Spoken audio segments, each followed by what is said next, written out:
Alhamdulillahi rabbil alamin wal aqibatu lil muttaqin wala udwana illa 'alal zalimin. Asyhadu an la ilaha illallah wahdahu la syarikalah wa asyhadu anna Muhammadan abduhu wa rasuluh. Allahumma shalli wa sallim wa barik ala sayyidina Muhammadin wa ala alihi wa sahbihi ajma'in. Qala Allah Ta'ala fi kitabihil karim, a'udzu billahi minasyaitonir rajim, bismillahirrahmanirrahim. Ya ayyuhalladzina amanu ijtanibu katsiran minaz zanni inna ba'daz zanni ismun wa la tajassasu wa la yaghtab ba'dukum ba'da ayuhibbu ahadukum an ya'kula lahma akhihi maytan fakarihtumuhu wattaqullaha innallaha tawwabur rahim. Amma ba'du fa ya ayyuhan nas usikum wa nafsi bitaqwallah wa ta'atihi la'allakum tuflihun. Saudaraku kaum muslimin yang dirahmati Allah, marilah kita senantiasa meningkatkan ketakwaan kita kepada Allah Subhanahu wa ta'ala. Kapan dan dimanapun kita berada, saudaraku sekalian yang dirahmati Allah, salah satu bahaya lisan yang sedang merebak luas adalah tentang ghibah.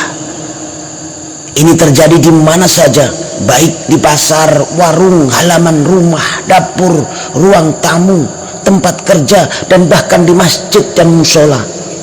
Ironisnya, hal ini sudah dianggap biasa dan menjadi hidangan keseharian dalam pergaulan.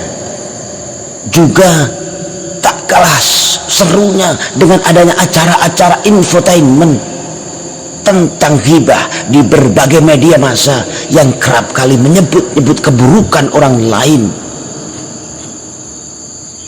Sekarang ini kita menyaksikan betapa mudahnya seseorang membuka aib sesama, melempar tudingan, mencari-cari kesalahan orang lain, menyebar luaskannya, dan bahkan menjadikan sebagai lelucon tanpa menyadari akan bahayanya.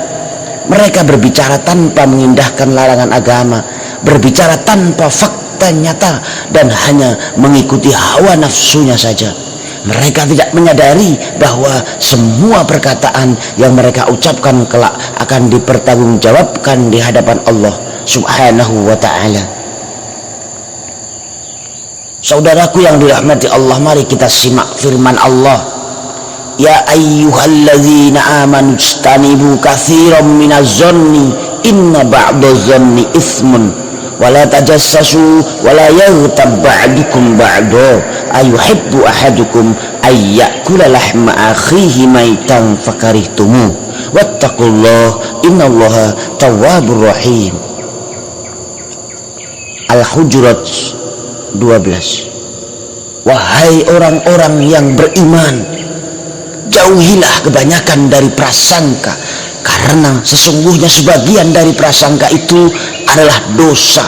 Dan janganlah kamu mencari-cari kesalahan dan aib orang lain, dan janganlah kamu menggunjing sebagian yang lain. Apakah seseorang dari kamu suka memakan daging saudaranya yang telah mati?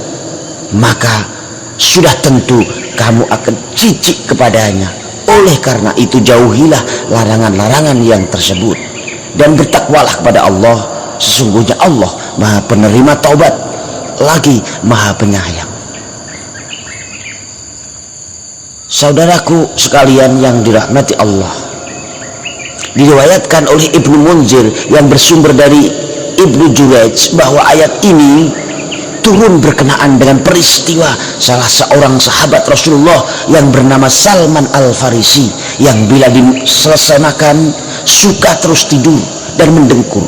Pada waktu itu ada orang yang menggunjing perbuatannya, maka turunlah Quran surat Al-Hujurat ayat 12 yang melarang seseorang mengumpat dan menceritakan aib orang lain. Selaras dengan larangan Allah tersebut, Rasulullah Shallallahu Alaihi Wasallam juga melarang mengumbar aib orang lain.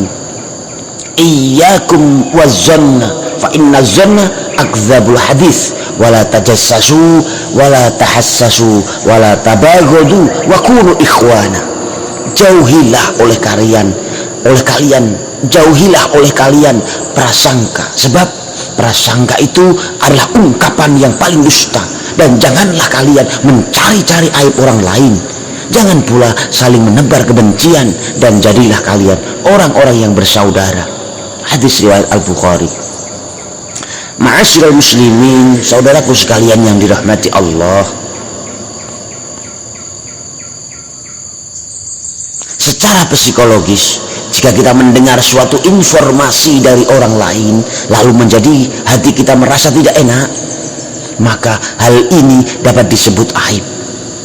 Aib dapat berupa peristiwa, keadaan, atau suatu penjelasan. Seringkali aib sendiri maupun orang lain diumbar secara sadar atau tidak sadar, kita sebarkan ke orang lain, bahkan diviralkan ke media massa atau media sosial. Aib merupakan sesuatu yang digambarkan buruk, tidak terpuji, dan negatif. Aib adalah suatu celah atau kondisi yang tidak baik tentang seseorang jika diketahui oleh orang lain, akan membuat rasa malu yang membawa efek psikologi yang negatif. Korban akan merasa terzalimi, disudutkan, dan bahkan dilemahkan jati dirinya. Saudaraku yang dirahmati Allah, aib dapat terbagi menjadi dua, yaitu aib khalqiyah yang bersifat kodrati dan aib khuluqiyah yang berkenaan dengan perilaku. Aib khalqiyah merupakan aib karena terdapat cacat di salah satu organ tubuh atau penyakit yang membuat malu jika diketahui orang lain. Sedangkan yang kedua yaitu aib khuluqiyah yang bersifat fi'li atau perilaku, merupakan aib dari perbuatan maksiat, baik yang dilakukan sembunyi-sembunyi atau terang-terangan. Saudaraku yang dirahmati Allah, Rasulullah bersabda, "Man satara musliman satarahullahu fid dunya wal akhirah." Barang siapa menutupi aib seseorang, Allah akan menutupi aibnya di dunia dan akhirat.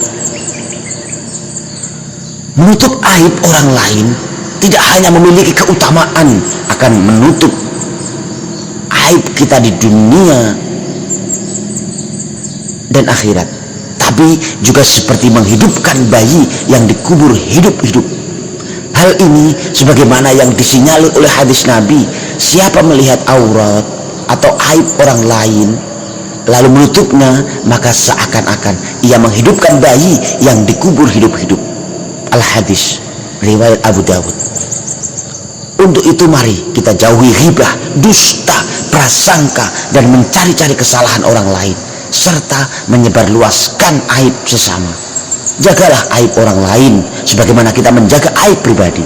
Dan mari kita amalkan doa yang biasa dibaca Rasulullah pada pagi dan petang, sebagaimana yang diriwayatkan oleh Ibnu Umar, Allahumma inni as'aluka al-afiyata fid dunya wal akhirah. Allahumma inni as'aluka al-afwa wal afiyata fid dini wa dunya wa ahli wa mali. Allahumma astur aurati. Saudaraku yang dirahmati Allah, demikianlah khutbah ini, semoga bermanfaat bagi kita semua. Amin amin ya rabbal alamin. Barakallahu li wa lakum fil Qur'anil azim wa nafa'ani wa iyyakum bima fihi minal ayati wa dzikril hakim wa taqabbalallahu minni wa minkum tilawatahu innahu huwas samiul alim. Aqulu qawli hadza wa astaghfirullahal azim li wa lakum wa lisairil muslimin wal muslimat wa astaghfiruhu innahu huwal ghafurur rahim.